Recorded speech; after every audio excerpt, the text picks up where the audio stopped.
What a beautiful name it is. What a beautiful name it is. The name of Jesus Christ, my King. This year's Religious Liberty Conference has certainly been one that is exceptional. I did not come with much expectations. However, from the first day, first presentation, I recognize the importance of this critical department in our church. It helps us to understand how close we are to the last day and our positional relevance, the context of our evangelism. I think this particular conference ignited passion, as the theme suggests, for liberty. But beyond that, it is not just liberty in the earthly secular realm, but as Christians, that liberty that Christ offers us. And it has catapulted us in a direction to share this liberty with others, brothers and sisters who are not of this fold, but who are children of God. And so I am leaving here with passionately ready to go preach, go invite, go share this freedom that Christ offers and that is available to all. Well, good night to everyone. We are now in the post-climactic period of this marvelous Religious Liberty Congress. Passion for justice, liberty and grief. Let me give you the genius, the ethos behind the theme. A lot of times you have religious warfare. A lot of times you have conflict. And when you think about terrorism and extremism, let me define terrorism as a war without borders. You know, people fight any and everywhere without warning. You know, there's no official declaration of war. It's where weddings are turned into funerals. It's where rejoicing people are turned to grieving people. And you know, it has been our conviction that the factor of grief and despair and depression never enters into the global or regional conversation when we talk about people being abused, being persecuted. Look at China right now.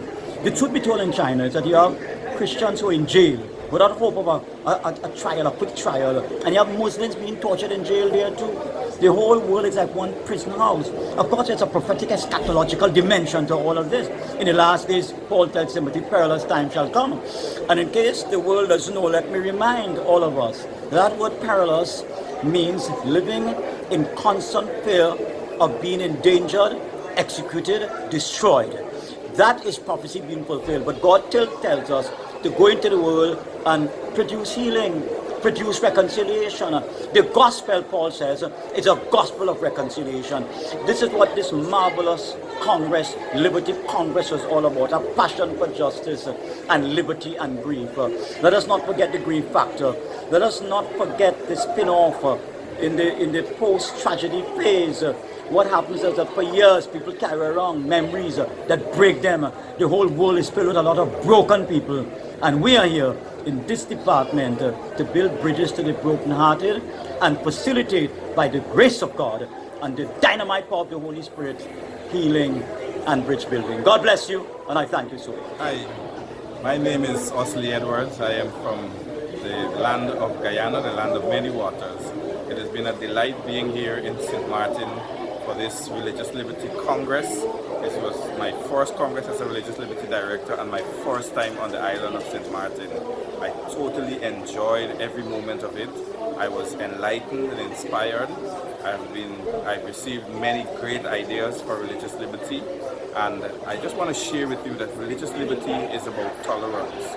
It's about being able to create an environment of expression within a legal framework that helps everybody to coexist, regardless of religious or political beliefs. And during the time that we spent here, we were able to clarify many issues on what it means to coexist in a multicultural, multi-ethnic, multiracial environment. And so during this past week, we were able to iron out many issues as we go forward. And the Seventh Adventist Church is on the move with religious liberty. We will be engaging many different organizations and groups And you can hear from the Seventh Adventist Church all across the Caribbean on the issue of religious liberty. We are blessed to be in St.Maarten. God continue to bless this beautiful island and the beautiful people on this island. What a beautiful name it is. What a beautiful name it is. The name of Jesus Christ, my King.